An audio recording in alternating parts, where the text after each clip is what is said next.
हरियापुर गांव में रामू अपनी भाई महेश के साथ रहता था। रामू का भाई महेश बहुत ही आलसी था। एक दिन रामू जंगल से लकड़ी लेकर अपने घर आता है।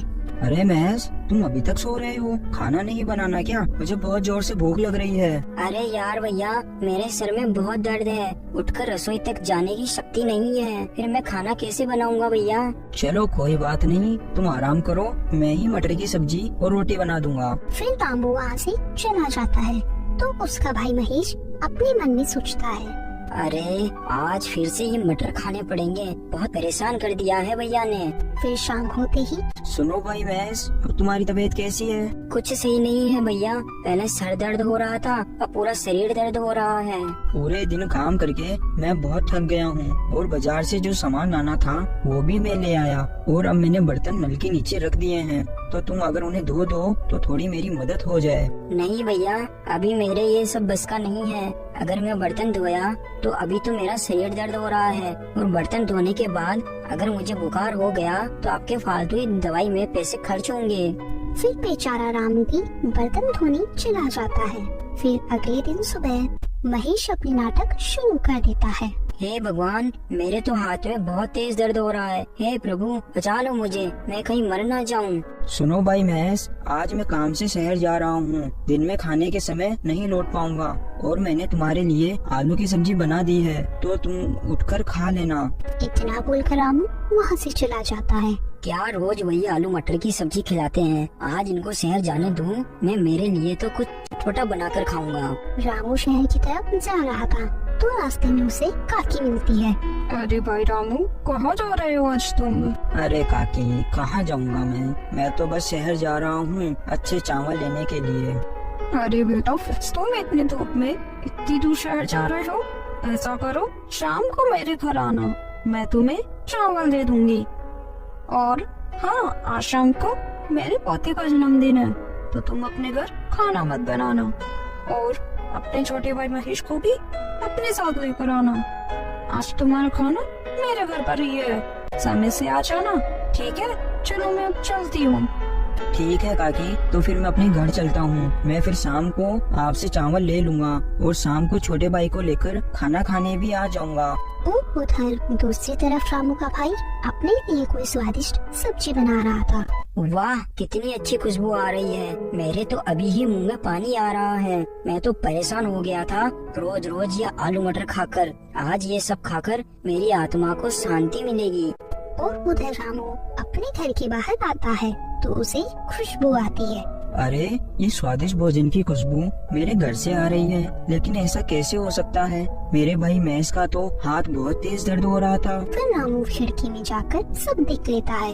अब मैं सब समझ गया, ये घर में कामों से बचने के लिए बहाने बनाता है। अच्छी बात है, अब तुम रुक जाओ बेटा, मैं भी तुम्हारा बड़ा भाई हूँ, अब तुम बस देखते जाओ मैं तुमसे किस तरह काम करवाता हूँ। फिर बात होने पर रामू अपने घर आता है। अरे भैया, आज आपको आने में इतनी देर कैसे हो गई? अब आप कब खाना बनाओगे और कब खाना खिलाओगे? अरे भाई, आज तो मैंने खाना खा लिया, क्योंकि जब मैं शहर की तरफ जा रहा था तो आज रास्ते में मुझे काकी मिली और उन्होंने मुझे शाम के खाने के लिए बोला था, क्योंकि आज उनके पोते का जन्मदिन था।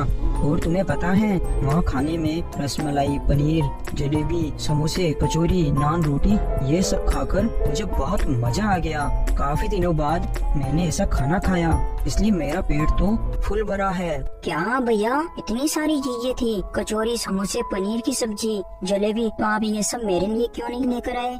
भाई महेश, तुमने बोला था ना कि तुम्हारी तबीयत बहुत खराब है, इसलिए मैं लेकर नहीं आया, क्योंकि ये सब तेल का खाना था। अगर तुम ये सब तला हुआ खाते तो तुम्हारी तबीयत और ज्यादा खराब हो जाती और फालतू ही मेरे दवाई में पैसे खर्च हो जाते।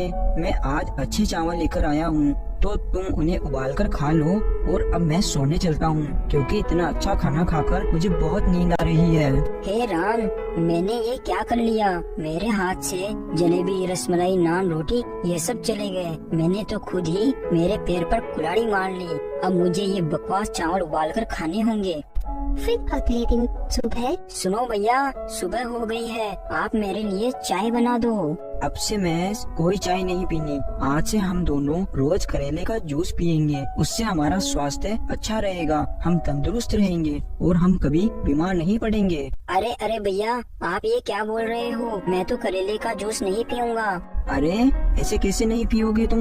मैं ये सब तुम्हारे लिए ही तो कर रहा हूँ, क्योंकि तुम्हारी तबीयत बहुत खराब रहती है ना, इसलिए मैं नहीं चाहता मेरा छोटा भाई हमेशा ऐसे बीमार रहे। और अब तुम इसे जल्दी से पी लो। फिर शाम होते ही महेश बोलता है, सुनो भैया, आज खाने में क्या बनाया है? मैंने आज करेले की सब्जी बनाई है। अब तुम्हें कुछ दिन यही सब खाना पड़ेगा। नहीं नहीं भैया, मैं करेले की सब्जी नहीं खाऊंगा। तुम्हारे बोलने से थोड़ी काम चलेगा, ये सब तो तुम्हें खाना ही होगा, क्योंकि मैं मेरे भाई को इस तरह खाट पर पड़े नहीं देख सकता। लेकिन आप क्या खाओगे भैया? मैं तो आज मुखिया जी के घर जाऊंगा, क्योंकि उनके घर उन्होंने पूजा रखवाई थी, तो उन्होंने पूरे गांव को खाने पर बुलाया है।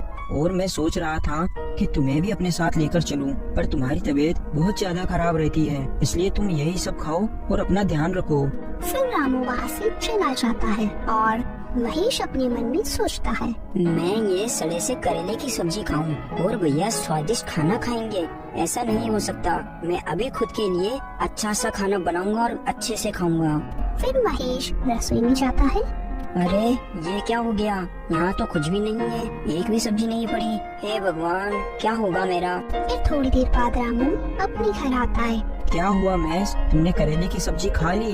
भैया आप मुझे माफ कर दो, मेरी तबीयत सब सही है। मैं बस आपसे झूठ बोल रहा था ताकि मुझे घर के काम ना करना पड़े। अब मैं ये रोज आलू मटर और करेले की सब्जी नहीं खा सकता।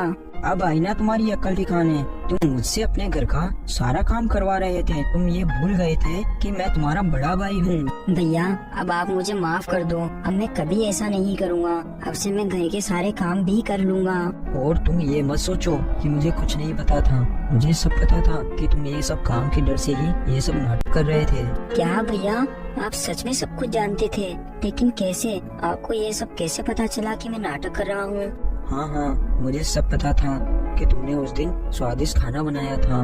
मैंने ये सब खिड़की से देख लिया था, क्योंकि जिस दिन मैं शहर जा रहा था तो मुझे रास्ते में ही मुझे काकी मिल गई थी, तो उन्होंने मुझे खाने के लिए बोल दिया था और मैं वापस आ गया था। लेकिन जब मैं घर के बाहर आया तो मुझे खाने की खुशबू आ रही थी, तो मैंने खिड़की से जाकर ये सब देख लिया। मुझे माफ कर देना भैया, अब सच में मैं ऐसा कभी नहीं करूँगा। आप जो भी मुझे काम बोलोगे मैं वो सब काम करूँगा।